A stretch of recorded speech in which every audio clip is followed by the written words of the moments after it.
Welcome back to another We Ourselves video, and today I want to continue my series on the dangers of diversifying classic science fiction. And so, let's talk about Apple TV Plus's limited series, Silo.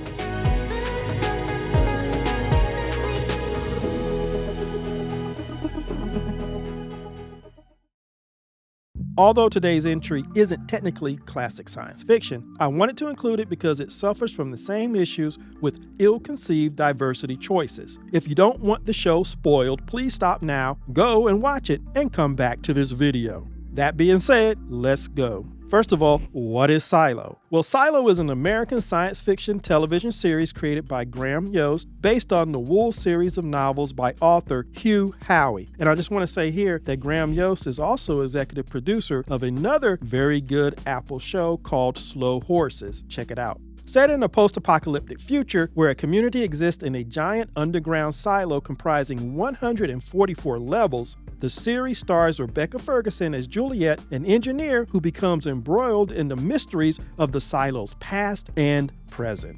So, did I like the show? I have to say that I was impressed with the series. The writing and the characterizations in general are really good. I thought the premise, particularly the sci-fi premise of the show, is truly interesting and the mystery kept me engaged. I won't spoil the ending, but there's a really good twist in the final scene. The performances were mostly good, as I said, particularly Rebecca Ferguson, who is also one of the executive producers of the series. I thought the dramatic tension was handled well, and the show has one of the best mission scenes I've ever encountered in a sci-fi series. Not only did the writers establish the parameters of the problem, they established the context in which this thing needed to be done. In this case, an engineering emergency threatens the entire silo. The character literally diagrams the problem and what every other character has to do. As a result, the audience knew what to expect. When the writers proceeded to throw obstacles and setbacks into the process, you're right there with the characters, experiencing everything they are and wondering if they're going to succeed. It was fantastic writing, and I want to say that over and over again as I go into this review because I'm going to have some very critical things to say about the show, particularly in terms of representation, which is one of the big topics that I always discuss on my channel. A show can have high production value and good writing while at the same time, it can also have troubling stereotypes and subpar representation. In fact, these things often seem to go hand in hand when it comes to Hollywood's science fiction and fantasy projects. Obviously, the setting for the series is a 144-level silo in a post-apocalyptic future. Generations of survivors of the destruction of the surface world have lived in the silo. No one is allowed to go out for fear of dying from the lingering contamination and radiation. Against that backdrop, you experience the silo's culture through the characters. Of course, the show deals with questions of technology, economics, social stratification, government representation, judicial system, and reproductive rights. All of these things come into play and are wrapped up into this microcosm of the human condition. Given that the writers of the show can clearly write excellent characterizations for the most part, the drama, tension, and action, I have to ask why they still stumble when it comes to black characters. And I want to pause here and say that I put this question to a group of fellow black writers, independent writers. And the answer that I got was that they felt that white writers don't feel like they can write black characters. And while that might be true, my response was, well, why not write them the same way you write white characters? Why not give them the same experiences and drama and tensions that you give white characters? At least use that as a starting point, because if we at least get that, you just might avoid some of the troubling subpar representation. So anyway, I want to take a moment now to review the black characters and their relationship to Juliet, the main character. After I watched the show and before doing this video, I wanted to go back and check the source material to see if the black characters in the series were also black in the book. Of course, I suspected the answer, but I wanted to be certain. Was Silo faithful to the source material, or were there errors in the adaptation? What I discovered confirmed my original suspicion that the novel did not have any clearly identified black characters, particularly when it came to the main characters of the sheriff, of Juliet, and of Bernard. Having said that, I'll admit I truly enjoyed reading the original novel, and I'm glad I took the time to do so, because in my opinion, the changes that were made in adapting this novel to a limited series actually made things worse. Silo is a star vehicle for Rebecca Ferguson and her character of Juliet. Now, I'm going to say something here about the character that the show itself says and implies about her.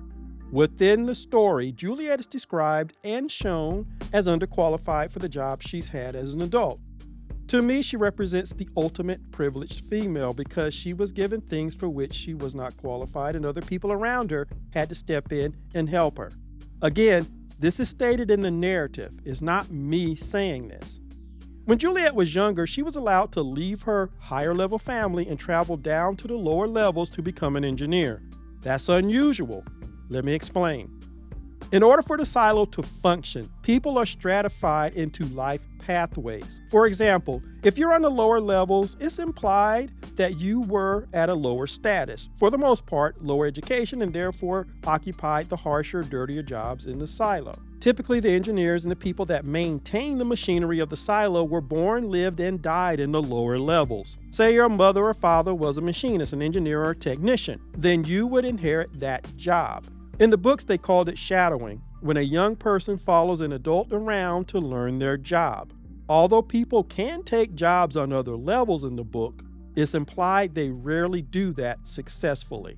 Because the silo has a stratified social and economic system, the higher the level into which you're born, the better your life options. The doctors, lawyers, computer technicians were all on the higher levels. Juliet's father was a doctor, so he was obviously at the upper levels. But instead of Juliet becoming a doctor, she decides that she likes mechanical things and actually runs away to the lowest levels to where the mechanics and the engineers live. Sure, she has a mechanical leaning mind, but they say within the show or imply that she was not really qualified to be an actual mechanic. And in fact, she's not trained to be a general mechanic. She really can't switch over and do multiple jobs. This is where the series does the original material an injustice. In the book, Juliet is an all-around mechanic and knows just about every job that engineers do. Why the writers decided to play up her lack of experience and other things, whereas in the book, they go into detail about how she is experienced, and because the way her mind thinks, she's able to do a lot of things. And one of the reasons why she was selected as a candidate for sheriff in the book was because she actually helped the current sheriff, Halston, and his deputy to solve the crime in the lower levels. Now, I will admit that they do have a flashback where you see Halston and the deputy talking to her, but it's because she was involved with the person who died. But in the book, she was also involved in the person, but the deputy, not the sheriff, the deputy noticed how her mind worked. So when it came time to pick 3 candidates to replace Halston, Juliet was picked, and then the mayor ultimately chose her. So again, in the book, she demonstrated she has a mind for these types of things. For the life of me, I don't know why Ferguson and the other writers decided to downplay that aspect of her character and play up Juliet being out of her depth when she's chosen to be the next sheriff. Yeah, you can claim it ups the drama, but when you look at the situation and the casting, you're sending a lot of other negative messages. And I'll get to this later, but in the book, the office of sheriff is a political position, and therefore anybody can be chosen to do it from any silo level. Again, I feel the book was far more level-headed and presents Juliet in a far more favorable light. I honestly don't understand why they did this to this lead female character in the show. But that's all backstory, and we see it in flashbacks. In fact, Juliet's character receives the most flashbacks of any other character, and it's kind of understandable she's the main character. But the story actually begins with the current sheriff, Halston, played by David Oyelowo, who dies, but for whatever reason, he leaves the badge to Juliet and appoints her the new sheriff. Again, it's a change from what they had in the book. And of course, again, they play up that she's totally unprepared and unqualified for the job, yet she has it. Even worse, she got the job over a more qualified black candidate. This is where the choice of casting and changes from the source material creates a problem for me. You have a black sheriff give Juliet, the Caucasian female, the badge and appoints her sheriff, even though there was another more qualified black man there who did all the studying of the silo's constitution, or pact as they call it in the book, and knew all the laws of their society. And of course, the black character Paul Billings has to be there to back up Juliet for the rest of the show, as well as cover her missteps and make what she does legal. And you can see what I'm saying. For her entire life, this privileged woman was given jobs that she wasn't qualified for, according to the show or implied in the show, and other people had to step in and fill in the gaps. And as an adult, you see Paul Billings' character literally doing that for her now. And it's just in your face, as far as I'm concerned. Rebecca Ferguson gives a good performance. I will not deny that. But didn't anyone in the writer's room recognize the awful visuals of this setup? To me, it's detrimental from a representational point of view because it also represents what happens a lot in the real world. Even though many people want to say that those days are over, no, they're not. I want to focus on Sheriff Halston now, played by David Oyelowo. Again, I'm not going to keep struggling over his last name, so if I mention the actual actor's name, I'll just call him David O, because I don't want to butcher his last name. As the sheriff, he's a really important person in the silo because the sheriff is the symbol of law and order. And as long as there's a sheriff, people tend to remain calm.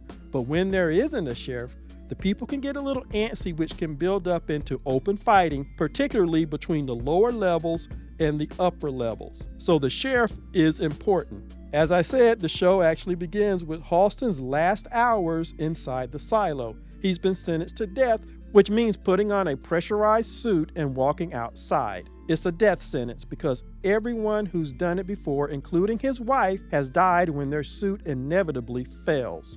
And just to backtrack a little, when a person gets tired of living inside the silo and they utter the words that, "I want to go outside," that's like the worst thing you can say. From that moment on, you're arrested and detained until the mayor passes sentence on you and you're ejected from the silo. The rulers of the silo broadcast the doomed person's brief but fatal walk outside. It's really all about mind control and manipulation. Because we begin with the sheriff just moments from taking that fatal walk outside the silo, we don't get any time to know who he is as a character.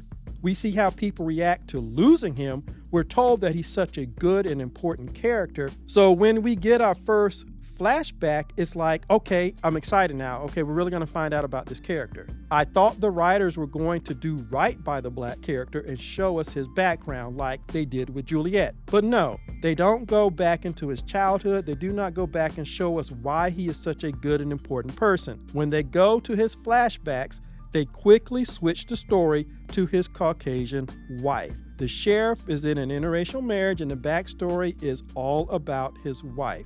We get very little about him.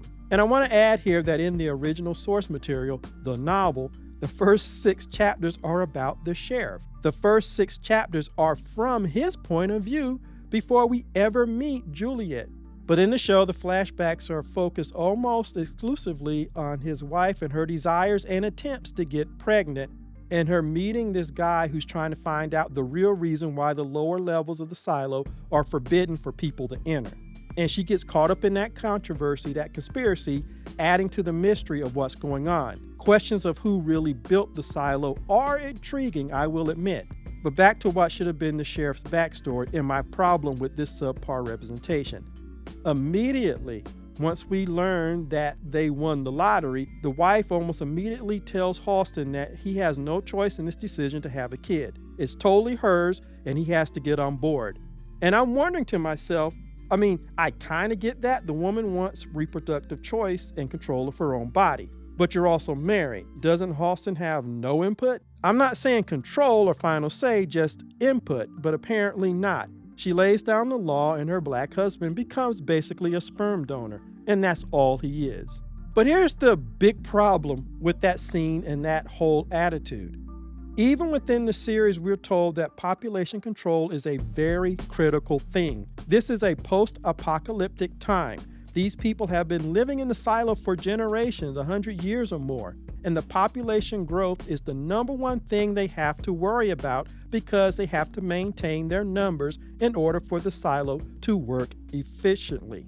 That means they have a lottery and married couples have to apply and win the lottery to even be allowed to have a kid. All the other times, all fertile women have to wear an implant which pumps a contraceptive into their body to keep them from getting pregnant. Even if you want to date somebody as an adult, you have to officially notify the authorities in the silo because the population numbers are critical at all times. In other words, there are no reproductive rights in this post-apocalyptic setting. So this statement of modern feminism and a woman having control of her body is totally out of place within the context of the story, and it makes no sense to the world of the silo. And the other real problem I have is the wife says that she has total control over her body and when she will get pregnant, and he has no say. So by extension, she's telling her husband, her black husband, that she has control over his body because remember, he has no say at all. Not only does this contradict the source material, but it makes no sense in a world where the population control is top priority and reproductive rights don't exist.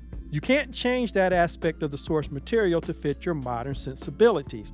And I say modern, but this book came out in the early 2000s, so it wasn't a long time ago. It's a modern piece of work, but trying to shoehorn in current ideas of reproductive rights into a story where it makes absolutely no sense is asinine. And I honestly don't understand why these talented writers, once again, were so ham-fisted in doing this. It destroys the verisimilitude of the story, and in other words, the realness of the story setting. How is this liberating for the black man? Let's not forget that black men's bodies were under total control of the system during slavery. In fact, Caucasian women could exercise control over black male bodies during that time. So this scene just harkens back to that time. Again, was there no one in the writer's room who saw this or even cared? And the fact that a Caucasian woman is telling a black man when and where he could use his body for reproductive purposes is just as evil as white men telling white women for centuries what they could and could not do with their bodies. Two wrongs will never be a right.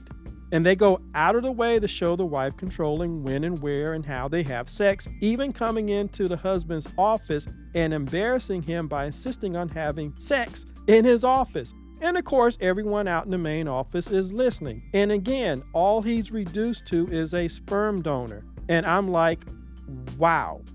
This supposedly great man that we're told about doesn't exist. We don't get flashbacks of the things that made him a great and much beloved sheriff. We only get flashbacks to his wife telling him that she's in total control of who, what, when, and where, and how they're going to have a baby. To me, this is just totally sad.